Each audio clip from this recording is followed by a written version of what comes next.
Las siguientes empresas auspician Infocertec TV.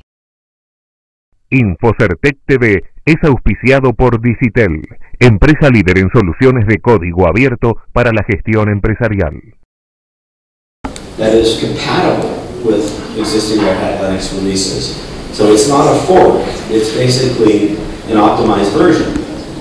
But what we optimize for is performance and security and database recovery, and it's basically supported just like it would be if it was a Red Hat version. We offer the same level of support and services, but you also have new features and substantially increased performance that's optimized for the Oracle database.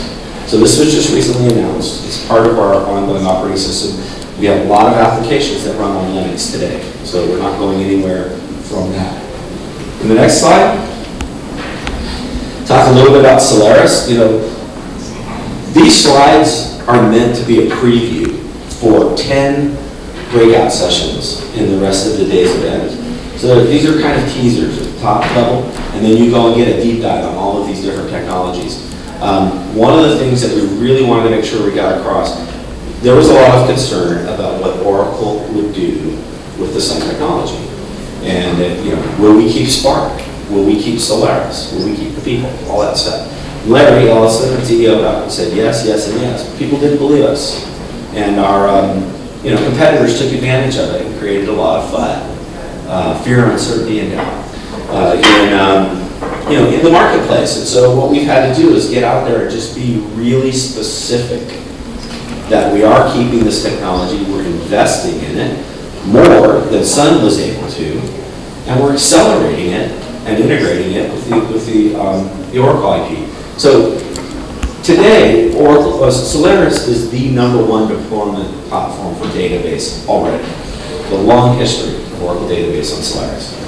We want Solaris to be the mission-critical operating system for Oracle applications and non-Oracle applications.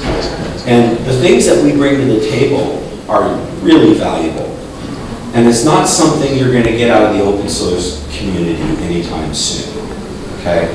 We're talking about tens of thousands, maybe hundreds of thousands of man hours that have gone into coding some of these things like ZFS, the zettabyte file system, extreme data integrity. It's very unique features around what we call hybrid storage pools that allow you to accelerate your applications by taking advantage of flash technology and tiering various layers of data.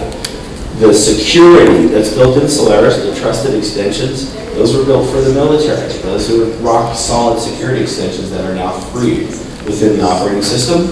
The self-healing, the fault management architecture, and is second to none.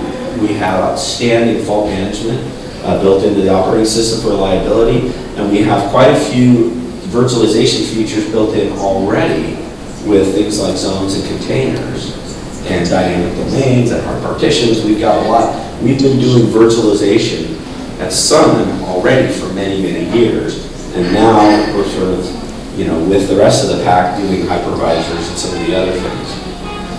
I can't comment specifically on the direction of products like MySQL and Java just because I'm not privileged to know.